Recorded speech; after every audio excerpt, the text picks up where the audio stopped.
Welcome back everyone. For today's video we are going to be taking a look once again at the Freestyle GOAT chess challenge in the year 2024. Now in the grand final we of course have the former world chess champion Magnus Carlsen facing off against Fabiano Caruana from the United States. Now the paths for both players have been very difficult. Magnus had this tough match against Alireza which he won. He then won a match against Noterbeck. Fabiano had a massive thriller and up and down match in the semifinals with Levana Ronin. Nonetheless, he found himself in the finals. Now the first game of the final match was a very boring game of regular chess, as I like to say, where they played about 25 moves. Game ended a very boring draw. For that reason, I did not do a recap yesterday. Nonetheless, it is a best of two format, 2-game match, knockout, 1 game with white, the other game with black pieces. So today we will have a winner in the Freestyle GOAT challenge. Without further ado, let's jump right into the action.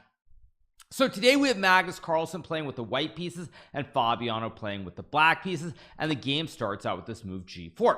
Now G4 is a move that I really like here, and one thing that I've mentioned in some of my videos, and actually I realized this when I played Magnus back in 2018, is that when you have a rook and a queen in the corner here specifically, generally you want to try and push G4 and H4 very quickly to try and create space for the rook and the queen as well. So the game starts with G4. After G4 we get C6 from Fabiano. Now G4 has a lot of bite here because you're right away attacking this pawn on the B7 square. So we get C6 from Fabiano, trying to potentially build a big black center here, maybe bring the knights in very quickly and just simply play chess.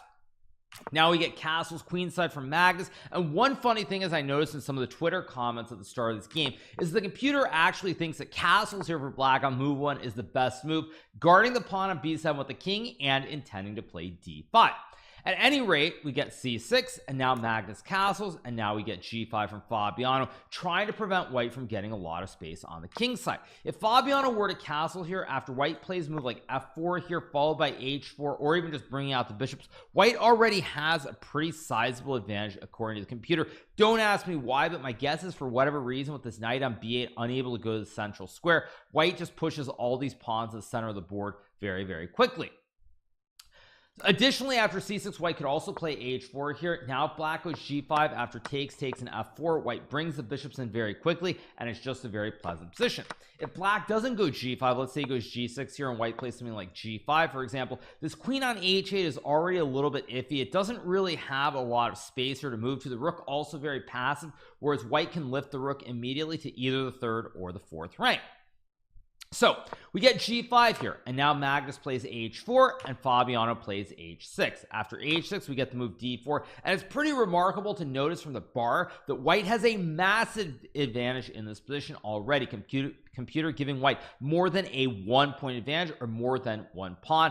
And my best guess in terms of why it's saying that is, first of all, black has not castled the king, but probably white is simply able to take so much space in the center of the board, whereas black's bishops are very passive, very specifically this e8 bishop, which is walled in by the pawns. So Fabiano plays d5, and now we get the move e4 from Magnus, another very nice move, trying to take more space in the center of the board. After e4 we get castles here, and now the move knight to b3 from Magnus, intending to bring these knights out to the b3 and c3 squares, from whence they can jump towards the center of the board very quickly. Just to illustrate, say you get the knight on c3 here, you'll notice that black's knights are very passive here. Knight on b8 can only go to d7, knight on c3 immediately putting pressure on his pawn on d5, and his knight on b3 can go to either c5 or a5. So after knight to b3 we get the move knight c7, and now Magnus plays knight c3, and here Fabiano goes e6, trying to play this a little bit like a French and or a Caro Kann.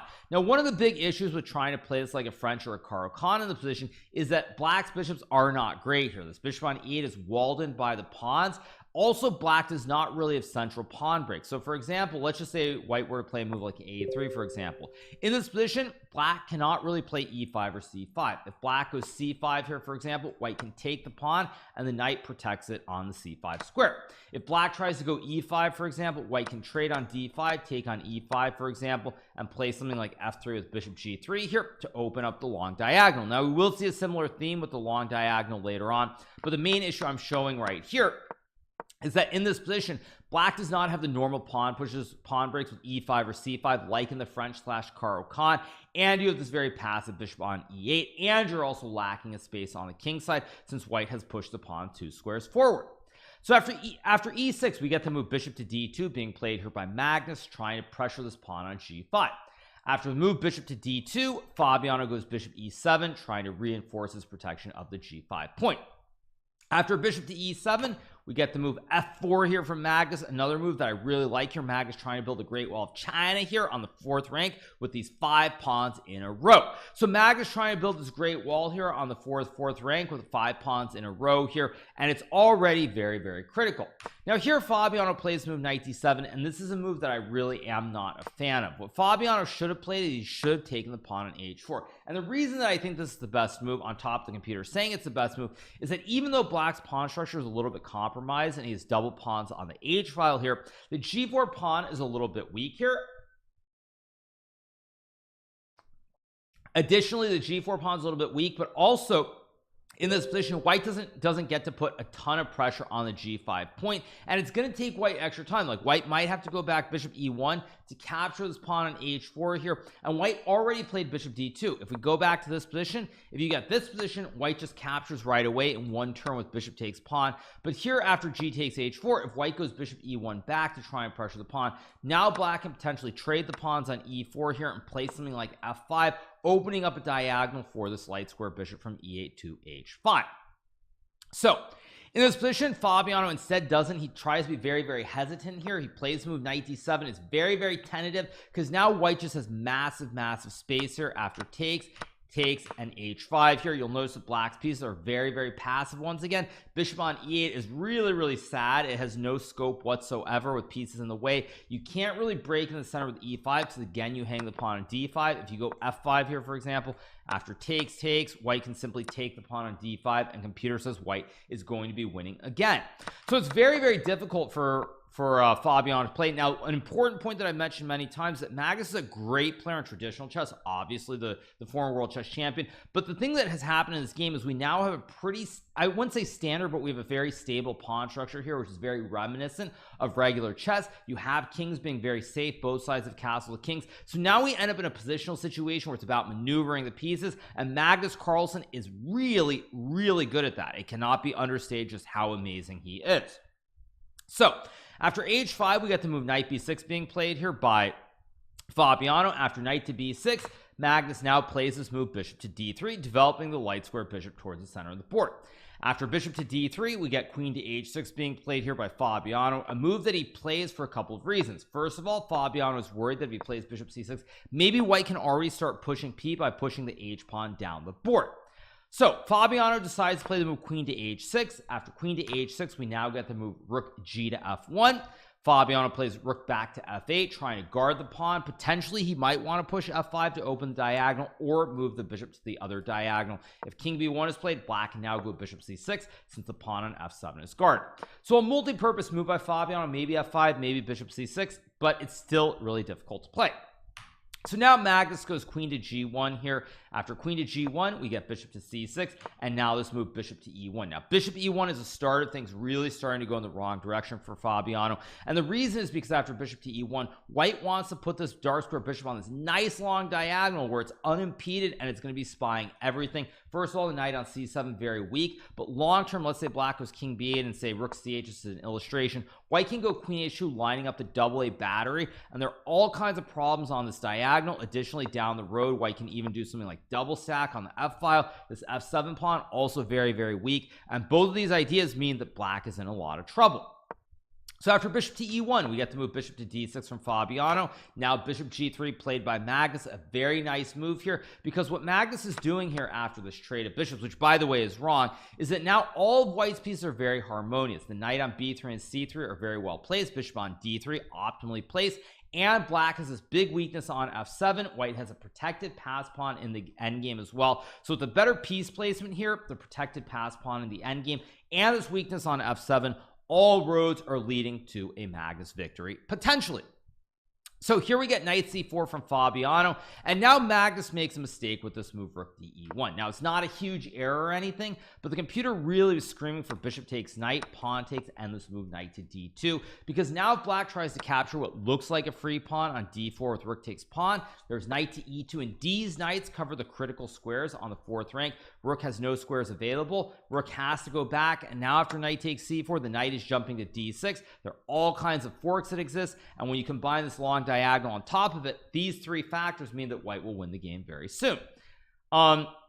So after takes knight to computer wanted bishop d5 as an illustrative line, but after takes and rook to f5 here, let's say black plays f6, you go rook to f1 here, knight to, I don't know, knight to a8, knight b1, knight b6, knight c3 here. White has perfect harmony. You have these doubled rooks on the f file pressuring the pawns on f6 and d5. Knight targets it. You can go queen f3 with a triple stack. When you combine that again with this protected pass pawn in the endgame, white will win this game no matter what.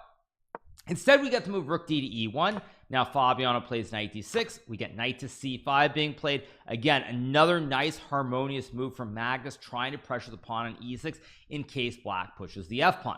Now if black were to play b6, which is a move, white can go knight a6, and after takes, let's just say bishop b7, white can drop the bishop back to d3, and here computer says white is winning, and quite simply it's due to these weak pawns on f7 and e6 combined with the protected pass pawn on the king side in the long run. Sample line, say bishop c6, queen e5, king b7. Now you go rook f6, queen h8. You can go rook to f1. Let's say black plays queen g8, and now you go h6 and h7. Bishop protects the pawn. You have the doubled rooks here, and white will win the game.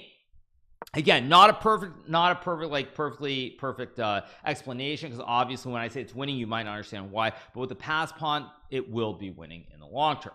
So after knight c5, Fabiano goes f5 here, trying to lash out and create some counterplay in a hurry, and now Magnus plays queen e5. Now the computer here already does not think that knight c5 is best, but nonetheless this is a human game. The human element plays, and I actually really like what Magnus is doing here. It feels very harmonious. The pawn on e6 now being attacked by the knight, the queen, and the rook at the same time.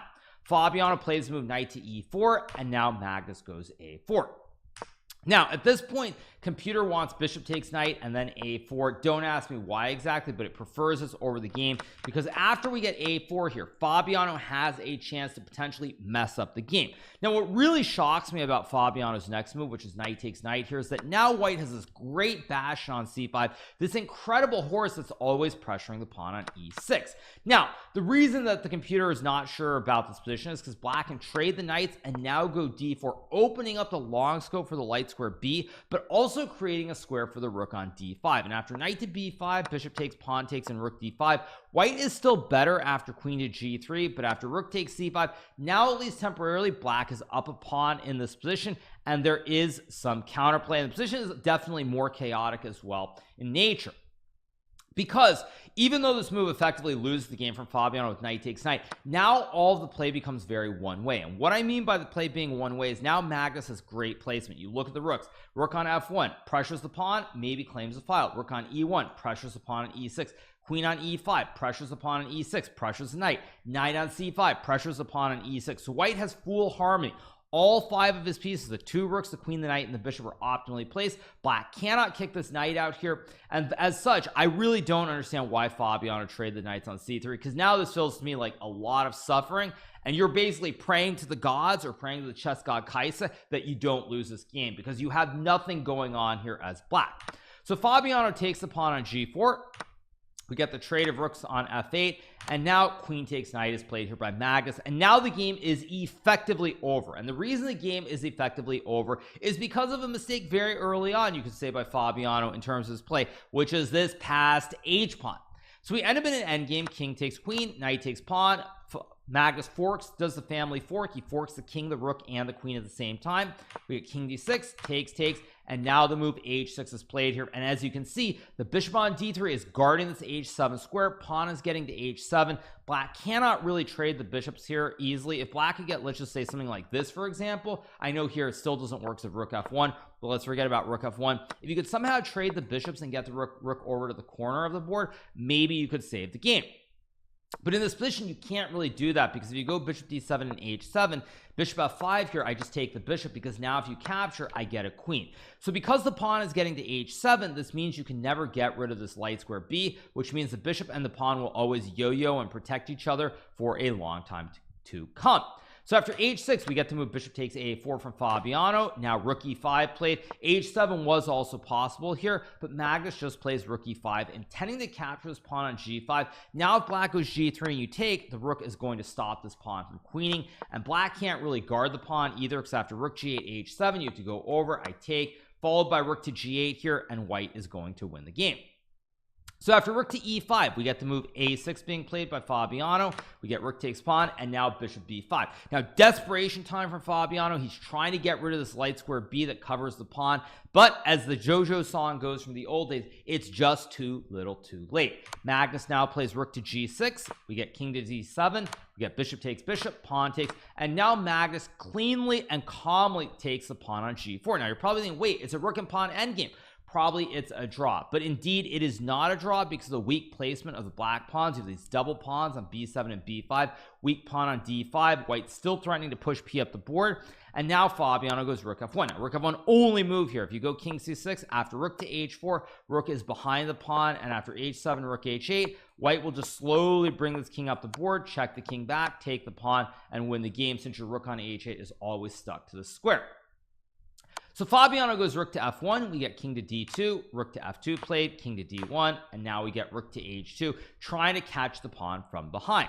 Fabiano goes rook g7, or not Fabiano, sorry, Magnus goes rook g7. We get king c6, and now the move h7 is played. And with the pawn being one square away from queening, now white can try to bring the king over, and the rest is very, very elementary, as Watson would say, or Sherlock Holmes. I forget which one says it, or Sherlock Holmes says it, because it's elementary, my dear Watson. So here we get b6 being played by Fabiano. Magnus goes king e1. We get b4 takes, king b5, and now the move c3 is played here by Magnus, simply guarding the pawn on b4. On top of that, when black goes king c4, you can now go rook c7, and this rook on c7, it guards the base. Now very important here that when you look at these pawns with the king on c4, if black could gobble, both these pawns become very, very weak right away.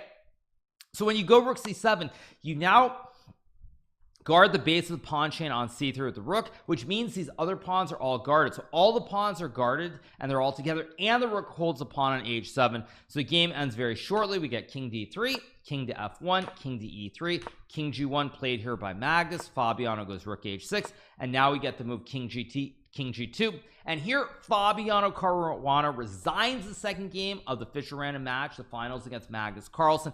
With that, Magnus Carlsen becomes the winner of the first annual, I think, because they're going to hold it next year, Freestyle GOAT Challenge 2024. So huge win for Magnus. He wins this event after a very rocky start in the preliminary stage and even the match against Ali Reza, but he does come through. His nerves hold up better than I would say Fabiano's for sure. He gets the win, and it's a very deserved victory. Now there are a couple of general comments I would say. First of all, it's great to see that there is this Fischer Random event happening. I believe the organizers have announced they will be holding this event next year. I am hopeful that I will participate next time around. Again, time will tell, but it is good that this does not look like it's going to be a one-off event. Additionally, the other big rumor around this event is that there might be a tour. So people who follow chess very closely are probably aware of the Grand Chess Tour, which is a combination of classical chess tournaments as well as rapid chess tournaments where top 10 players in the world compete for prizes and an overall victor. Now there is some talk there might be a Fischer Random Tour next year with say four events, I think it is, very specifically of Fischer Random in maybe this form of the classical, maybe rapid, who knows what, but that would definitely be a very good step for the top players, certainly if there is a tour. So I'm hopeful there might be a tour. At any rate, we'll see, but I think it's very, very good that there are events like this happening. So those are the main comments. The one last thing I will say, and I think this is my one big critique, not really of the event perhaps, but of 960 certainly, is that one of the big things with 960 when we look at these games or these matches is that the players play unique positions. So they call it freestyle. Obviously players have new positions every game, but it's clear that sometimes you get a bad position right away and you just go down in flames. And I think this is one situation where Fabiano was a little bit unlucky. He got one of the positions where if he was not super precise when from the get-go. He essentially blundered on move 1. He really had very little chance in this game to ever come back. He was much worse from start to finish, and that is the one big drawback certainly to match format, is that you can end up getting a bad position, and if you get a bad position, you play one wrong move at the very start, you don't really have a chance. And so I do feel like that is the one big critique, or the one big weakness with the format. And obviously if the players play one game with white and black, they're gonna have much better ideas of what they should do in the second game versus the first game. But perhaps that would be the solution, is that in match formats, players play one game with white, one game with black from the same starting position, and they are not allowed to like go outside or anything. They have to stay in the room. They can't go and analyze. They have to stay in their private box, or whatever it might be called, and play 2 games, because it does feel like Fabiano got the short end of the stick. Obviously, like, Magnus outplayed him. Magnus deserved to win, but it felt like Fabiano in this game really didn't get anything going from start to finish, and he just lost the game really without it being very, very close. So a little bit unfortunate. That might be my one critique of the format, but overall I think the event was pretty good, and I think that a lot of people enjoyed the games. I think you guys, the fans out there, definitely enjoyed my recaps. So I would just say that I hope you guys enjoyed the recaps from the Freestyle GOAT Chess Challenge 2024. If you have not already subscribed to my YouTube channel, make sure that you smash that subscribe button below, and we will be back soon with some more great recaps, YouTube content, maybe some speed runs, everything else. But hope you guys enjoyed it, and I'll see you guys in the near future. Have a good one. Bye.